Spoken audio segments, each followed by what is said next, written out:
Hello there! Welcome to your Thanksgiving edition, I guess,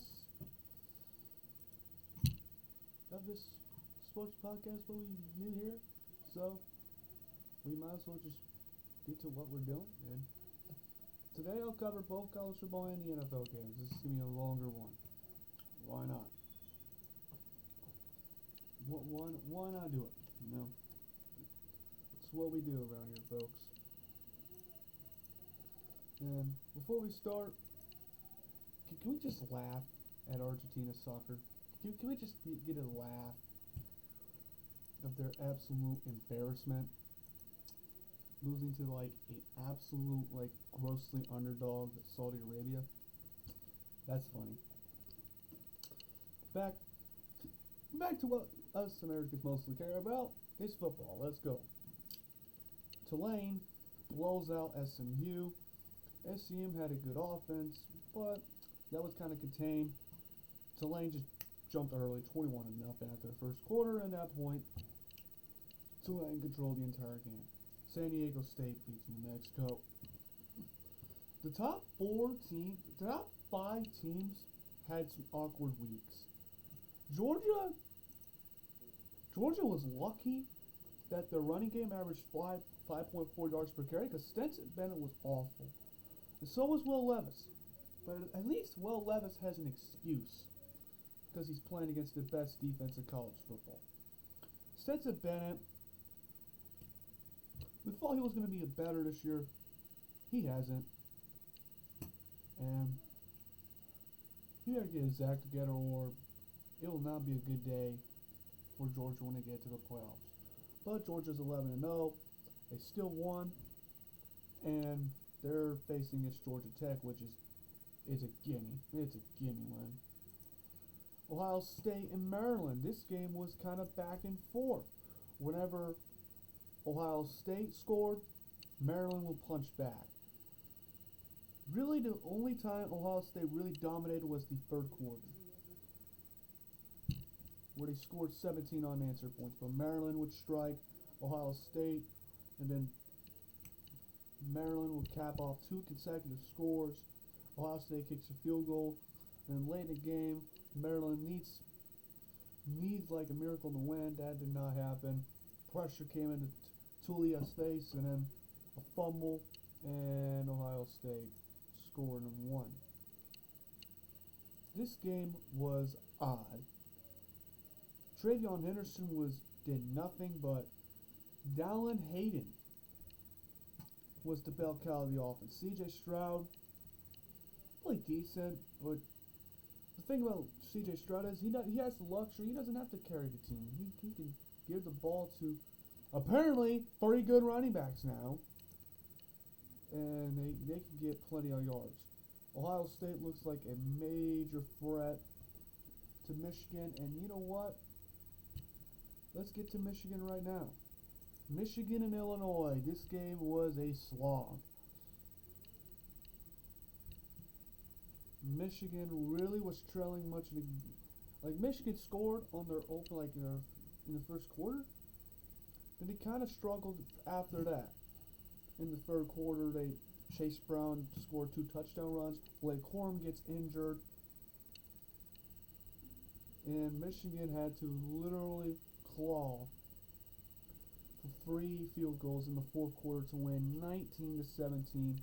And Michigan fans are really hoping that Blake Corum will be ready to go, because if not, it's just not possible for me to say if they beat Ohio State.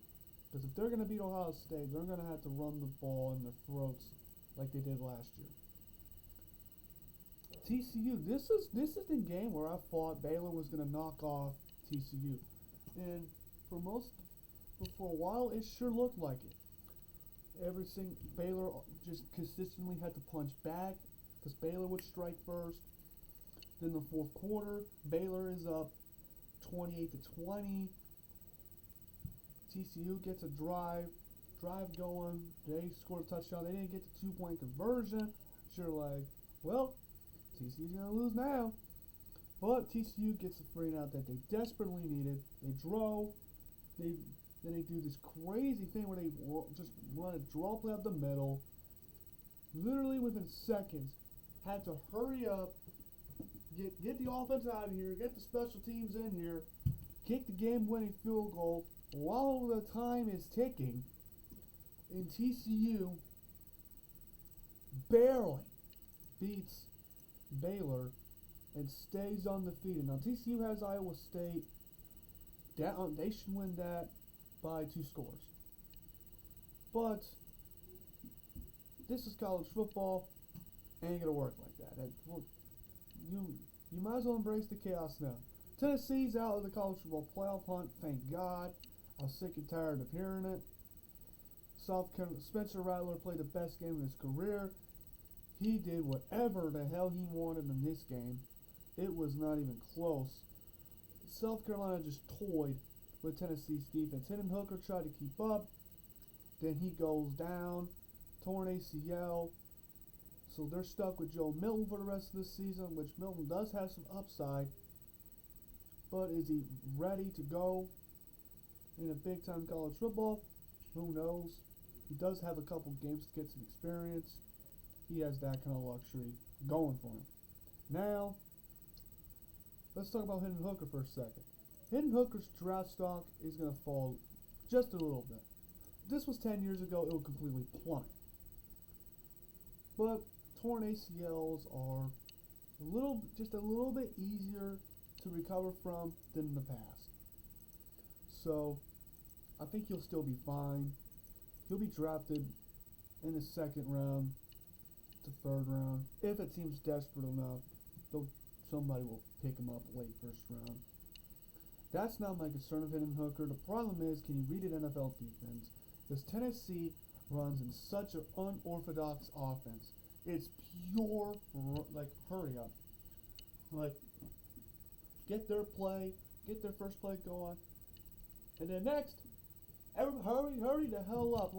They're literally trying to make sure the defense, isn't even set up and ready, and at least isn't communicated to just overwhelm them.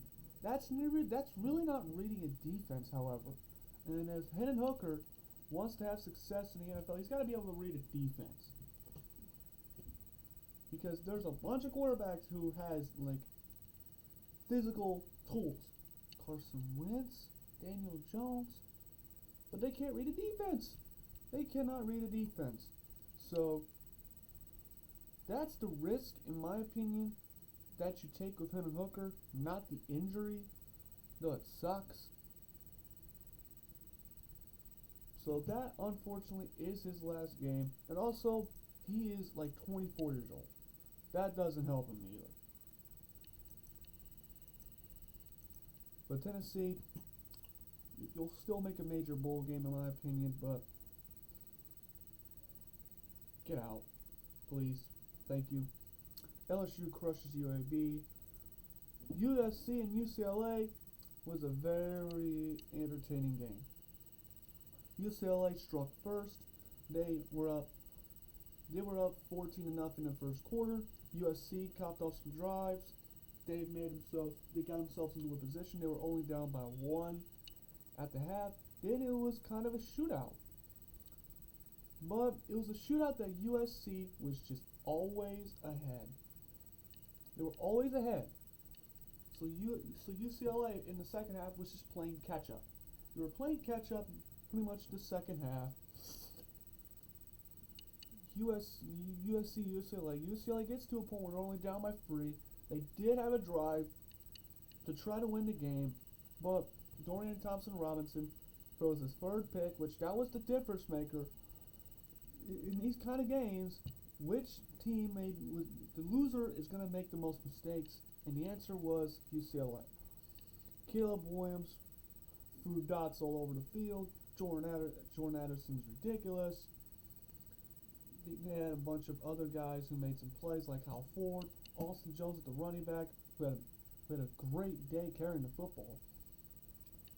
Michael Jackson III.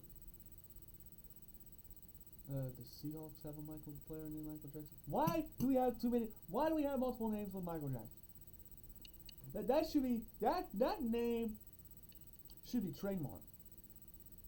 The name Michael Jackson. That name should be trademarked. Dorian Thompson Robinson. He had a mostly of a good day throwing it with the throw and the run with Zach Charbonnet, but those 3 picks turn out to be costly. That cost him the game, and that was the difference maker of the winner of that game. Alabama beats Austin Peay, but no one wants to talk about that. Miami's a train wreck. They got destroyed by Clemson. DJ Uiagalelei, he was able to throw and run all day. Probably the best game he's played. Absolutely just, he straight up did whatever he wanted. And Miami's such a train wreck. You have parents of players complaining about playing time, and Mario Cristobal just straight up roasting them. Like, man, Miami, something is wrong over there. Utah and Oregon, this was kind of a defensive show. Cameron Rising played one of the worst games he's played. Bo Nix did alright, but obviously he couldn't really run, so he was kind of limited. But it was still an exciting game. It was still close all the way through, but Oregon did came out on top, 20-17, which kind of solidifies the Pac-12 championship game, which is going to be USC and Oregon. Penn State dominates Rutgers. Drake May's Heisman chances might be gone now. He did not play good in their loss to Georgia Tech. Speaking of L's, Ole Miss took an L against Arkansas. And what's bizarre, Ole Miss had 2 guys rushed over 200 yards. It's Quinshawn Judkins and Zach Evans. Both of them rushed over 200 yards. Ole Miss averaged 8.7 yards per carry. Raheem Sanders outdid all of them. Raheem Sanders, 24 carries, 232 yards with 3 scores. KJ Jefferson, he threw some crucial passes when needed. Jackson Dart, what are you doing? You're literally holding your team back. Your defense has been a little bit disappointing, but damn. If you had a passing game, you would have beat Alabama. Ole Miss is still a good team, but their major bowl chances are gone now. Kansas State beats West Virginia 48-31. Washington dominates Colorado, but anybody can dominate Colorado. Notre Dame beats Boston College. Hello, 1993. Yeah, no one's gonna forget that y'all choked against Boston College in 1993. Hilarious. Florida State beats Louisiana. Navy upsets UCF. This is hilarious. Navy had a close game with Notre Dame. Then they beat UCF. Oklahoma, yay! Congratulations! Your sorry team made a bowl game. Good job. Good job, Sooners. You made a bowl game. Woo! Beat Oklahoma State by dominating 1 quarter. Yay! You're lucky that Spencer Sanders has turned into electrode self-destruction mode. Dylan Gabriel only completes 50% of his passes, which is sad. But yeah, you scored 28 points on the first quarter. Congratulations. Congratulations. What a sad year for Oklahoma. We thought we'd be decent. Oregon State beats Arizona State, but Arizona State's a mess. Louisville's good this year, finally. Louisville's been sneaky good. Then they proved it against NC State. Cincinnati won. Mississippi State makes a bowl game. Texas A&M, they beat UMass, but A&M is just an absolute abomination of a mess. Jimbo Fisher's an overrated coach, but he ain't going to get fired for a couple of years because his bio is ridiculous. Florida, you are the embarrassment of the year. You lost to Vandy. Vandy can still make a bowl game. They upset Tennessee. Virginia Tech upsets Liberty. Wisconsin makes a bowl game. Purdue does the bare minimum and beat Northwestern. IU upsets Michigan State in overtime? That's kind of nuts. Pitt beats Duke 28-26. Washington State beats Arizona. Arizona can't make a bowl game, which is surprising no one. Texas just obliterates Kansas 55-14. Iowa, Minnesota. This game was just the ultimate slog. Muhammad Ibrahim dominated, but he had that one crucial fumble. And that was the first game since 1986 where they had no penalties. No penalties since 1986. My God. Auburn's bowl chances are still alive, but I think that they're going to lose to Alabama. No one cares. Texas Tech makes a bowl game. They beat Iowa State. Syracuse is falling apart. They lost to Wake Forest. And that is it for the college footballs. Week, what even week is it? Week 12. We might as well go over the rankings a little bit. The top four didn't change. Georgia, Ohio State, Michigan, ECU. LSU's ranked number 5th. Should not be. I think USC.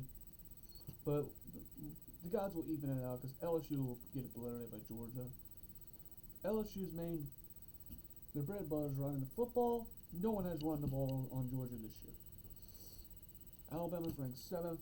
College football, get one of these. Why is Alabama ranked 7th? Don't ask me questions. Tennessee falls to 10th. Yay. No playoffs for you.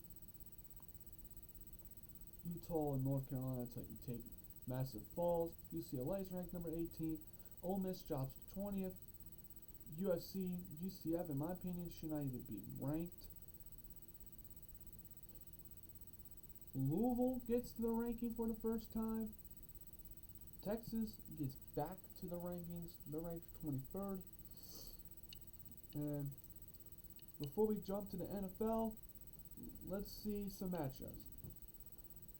Later on tonight, we have Mississippi State and Ole Miss. That will be exciting to watch. Tulane and Cincinnati, they play on Friday morning, on Friday. Baylor and Texas. NC State and North Carolina. Florida and Florida State. On Saturday, everybody's going to be watching Michigan and Ohio State. That's going to be the game of the week. South Carolina plays Clemson. That will be interesting. Louisville, Kentucky. Oregon and Oregon State. What matchups we have? Notre Dame and USC. Vandy has a great opportunity to upset Tennessee. Kansas and Kansas State. Washington and Washington State.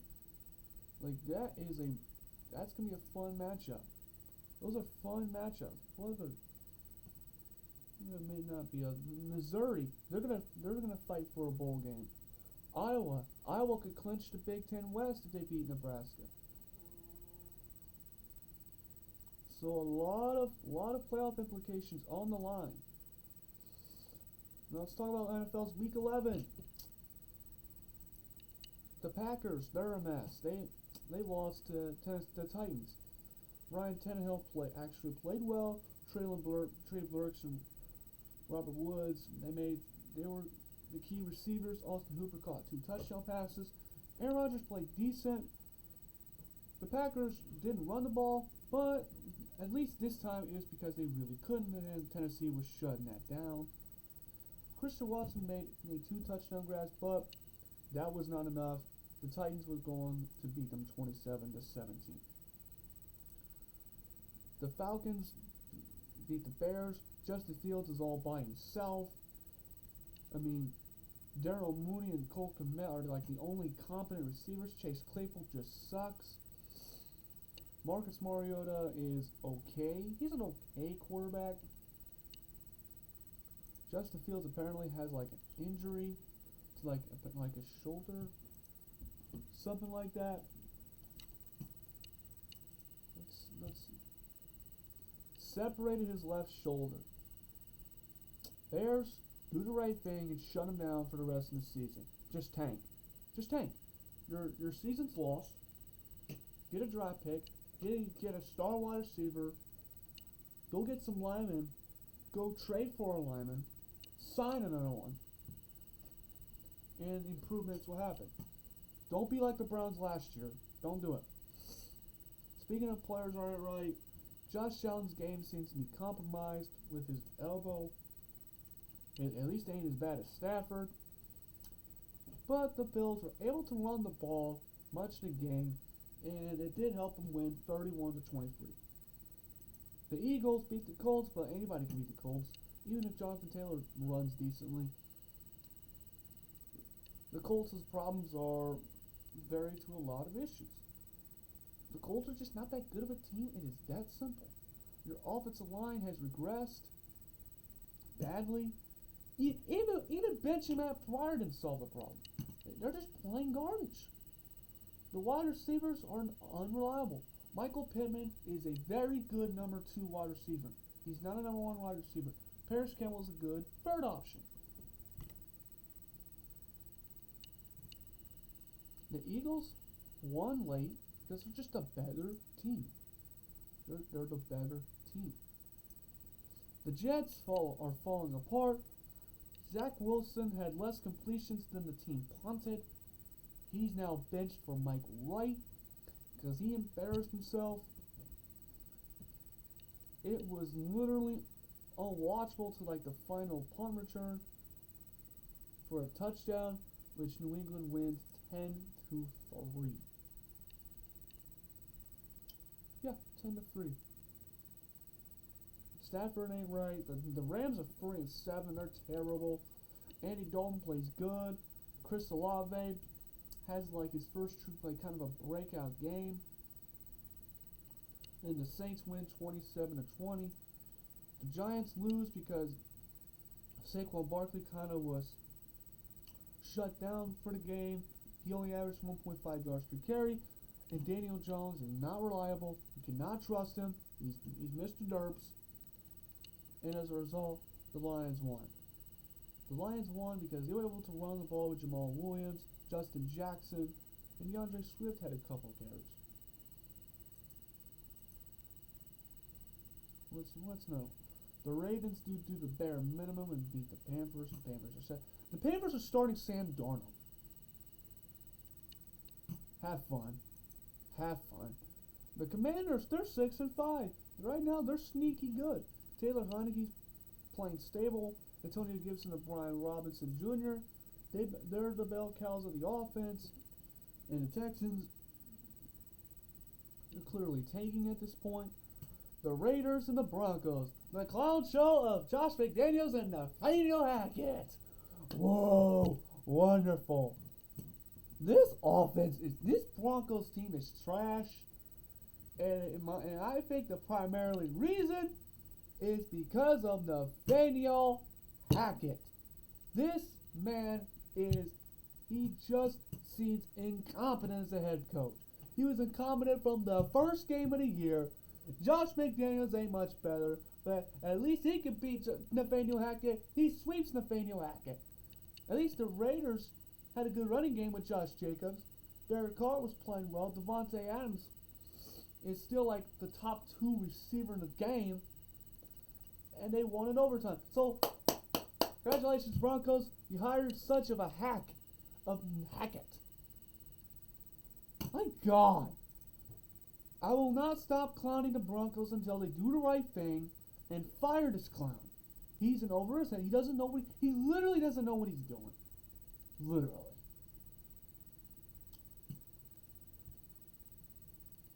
I'm done talking about Nathaniel Hackett. He's incompetent. The Cowboys crushed the Vikings. Dak played some of his best football. The running game was decent. Ezekiel Elliott wasn't his best day, but he had 2 touchdowns. Tony Pollard had a great day running and catching the ball. Kirk Cousins just was overmatched. He took 7 sacks. My God, 7 sacks. Micah Parsons is just going. Micah Parsons has 2 sacks. He already has 10 sacks. Micah Parsons seems to be one of the most dominant, going to be one of the most dominant defensive players for the next 5 years. And just that game was not a contest. This game was a contest somehow. The Bengals, they don't bungle. Yay, they win their first division game. Joe Burrow did his thing. T. Higgins, Samaje Perine had 3 touchdown catches. What the hell? George Pickens and Pratt Firemove and Najee Harris carried the Steelers offense. The Steelers offense had their best day like in 2 years, but they still lose. Here's another coach from the AFC West that needs to be fired. Brendan Staley. I don't care if you have injury problems on your defense. And yes, your defense is literally that much injured to hell.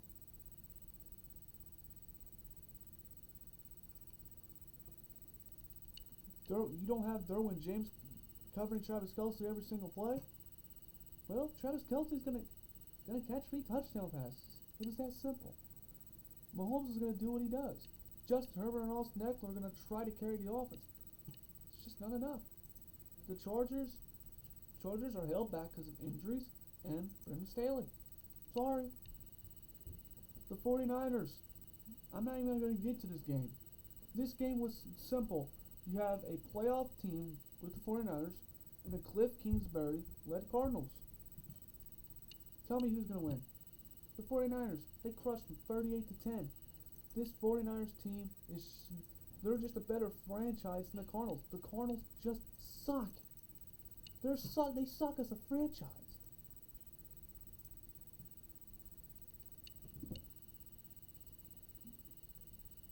It is that simple. Now the games of, obviously the games going later on today, the Bills and the Lions. That should be a little bit fun. The Giants and the Cowboys, that game has playoff indications. So it's the Sunday night one. Other crucial games, the Bengals play the Titans this week. The Packers play the Eagles, that will be an L. The Colts play the Steelers. Oh my gosh, that's going to be a clown show. What else do we have here? Let's see the stat leaders. Mahomes leads in passing yards and passing touchdowns. Tua leads the league in passer rating. Justin Fields is sacked 40 times, most in the league. The most rushing yards is Derrick Henry. The most rushing touchdowns is Jamal Williams. The most receiving yards is Tyreek Hill. The most receiving touchdowns is Travis Kelce with 11. Derrick Henry has the most all-purpose yards. The most sacks is Matthew Judon. The most picks is C.J. Gardner-Johnson with 6. He's been a very good corner this year. The most tackles and combined is Zaire Franklin. The most solo tackles is Jordan Brooks. So those are kind of some stat leaders this season. The last thing I'll do is I'll go for the record. The division winners right now are the Dolphins, Ravens, Titans, Chiefs. From the NFC, Eagles, Vikings, Bucks, and the 49ers and the Seahawks are tied. I don't think they played each other yet, so that really can't be decided.